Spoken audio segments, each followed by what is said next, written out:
Hello అందరికీ! ఇవాల్టి special Mysore bonda. Mysore bonda అంటే ఎవరికి ఇష్టం ఉండదండి? అందరికీ ఇష్టమైన టిఫిన్. మన హోటల్‌లో తెచ్చుకొని తినేటట్టే ఉంటాయి ఇవి కూడా. అలా చేయాలంటే మన వీడియో ఫుల్‌గా చూడండి. పక్కా కొలతలతో సేమ్ టు సేమ్ ఫాలో అవ్వండి. చూసారా ఎంత బాగా వచ్చాయో? ఈ మైసూర్ బోండా చాలా కమ్మగా, పైకి క్రిస్పీగా, లోపల స్పాంజ్‌లా ఉంటాయండి.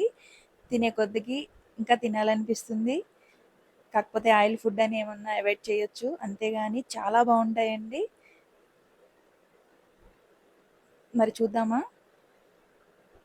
ముందుగా 2 కప్పుల దాకా మైదా పిండిని తీసుకోవాలి. ఇక్కడ గోధుమ అయినా తీసుకోవచ్చు. కానీ హోటల్లో వచ్చే మైసూర్ బోండా కావాలంటే మాత్రం కేవలం మైదా పిండి అయితేనే బాగుంటాయండి.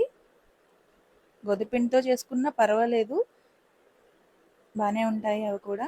తర్వాత బేకింగ్ సోడా అర టీ స్పూన్ వరకు తీసుకోవాలి. టేస్ట్‌కి సరిపడా సాల్ట్ తీసుకోవాలండి.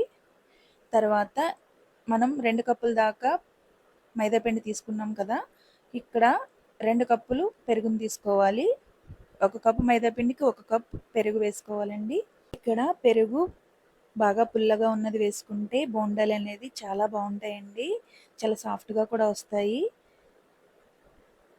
పిండి ఎక్కువసేపు కూడా నానబెట్టక్కర్లేదు. అలా అయితే పుల్లటి పెరుగు వేసుకుంటే ఒక 2 గంటలు అయితే సరిపోతుంది. తర్వాత పైన క్రిస్పీగా లోపల సాగకుండా రావాలంటే ఈ టిప్ని పాటించండి. ఇక్కడ 1 కప్పుకి 2 స్పూన్లు వరిపిండిని తీసుకోండి. బియ్యపిండి అంటే ఇక్కడ 4 స్పూన్ల వరకు బియ్యపిండిని తీసుకోవాలి. ఇలా తీసుకుంటే పిండి ఇలా వేసుకుని కలుపుకుంటే చాలా బాగుంటాయండి. పైన క్రిస్పీగా, లోపల సాఫ్ట్‌గా, ఎక్కడ బోండా అనేది సాగకుండా బాగుంటాయండి. ఇక్కడ పెరుగు పిండి అంతా బాగా కలుపుకున్నప్పుడు కొంచెం గట్టిగా ఉంటే కొద్దిగా నీళ్ళు వేసుకోవాలండి. మరీ ఎక్కువ వేసుకోకూడదు, లూజ్ అయిపోతుంది. కొంచెం గట్టిగానే కలుపుకోవాలండి పిండి. ఎంత బాగా మనం కలుపుకుంటే పిండి అంత బాగా, అంత సాఫ్ట్‌గా, అంత ఈజీగా కూడా వచ్చేస్తాయండి బోండాలు అనేది. పిల్లలు, ఇంట్లో అందరూ చాలా ఇష్టంగా తింటారు.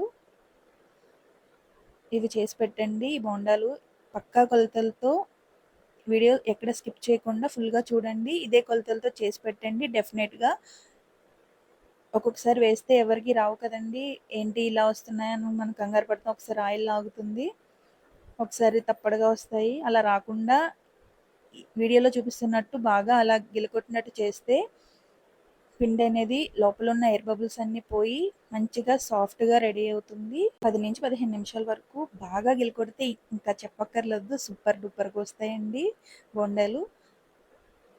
మనం బయటికెళ్ళి తెచ్చుకోకర్లేదు బోండా అనేది. మన ఇంట్లోనే చాలా ఈజీగా ప్రిపేర్ చేసుకోవచ్చు. ఇంట్లో వాళ్ళకి అందరికీ మనమే చేసి పెడితే అదో హ్యాపీనెస్ కదండీ! పిండి ఎంత బాగా కలిపితే అంత బాగా వస్తాయి.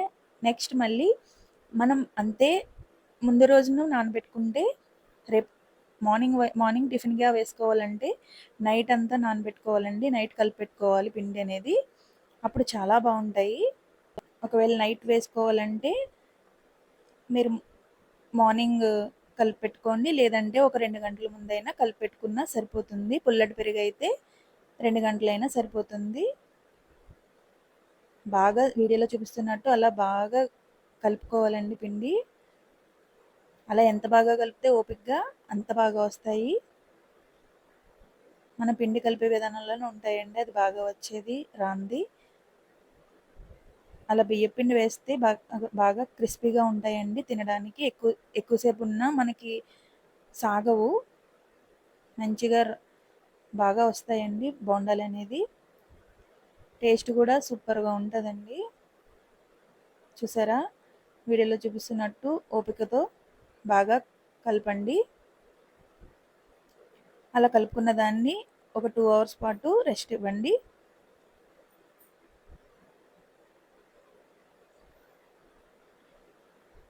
తర్వాత ఆయిల్ హీట్ చేసి ఇక్కడ చేతులు తట్టుకోవడానికి వాటర్ తీసుకోండి.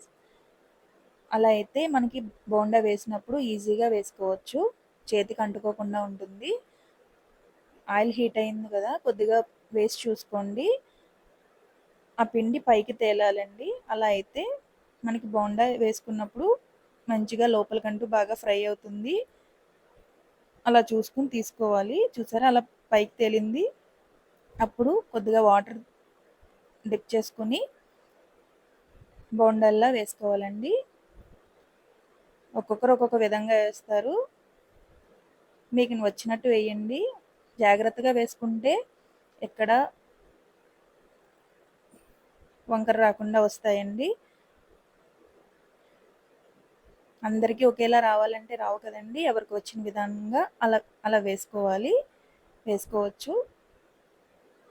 మనం తినడానికి చాలు కదండి. మెయిన్ చూడడానికి బాగుండాలి, అలాగే తినడానికి కూడా బాగుండాలి. ఒక్కొక్కసారి ఒక్కొక్కరికి రావు కదండి. కాడలు మనం ఎంత బాగా వేద్దామన్నా వస్తాయి. రాకుండా ప్రాక్టీస్ మీద ఉంటుంది. మనం చేయగా ఏదైనా కరెక్ట్గా వస్తుంది కదా. కంగారు పడకుండా మెల్లగా అన్నీ వేసుకుని బాగా ఫ్రై చేసుకోవాలి. గోల్డెన్ బ్రౌన్ మంచిగా కలర్ వచ్చే వరకు బాగా ఫ్రై చేసుకోవాలి.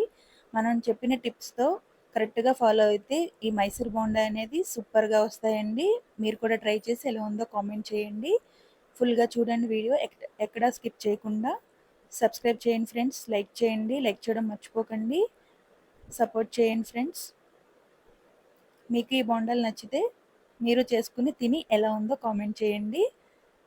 మైసూర్ బోండాలను ఎంజాయ్ చేయండి. శనగపప్పు చట్నీ ఆర్ పల్లీ చట్నీతో చాలా టేస్టీగా ఉంటుంది. లైక్ చేయండి ఫ్రెండ్స్. Thank you.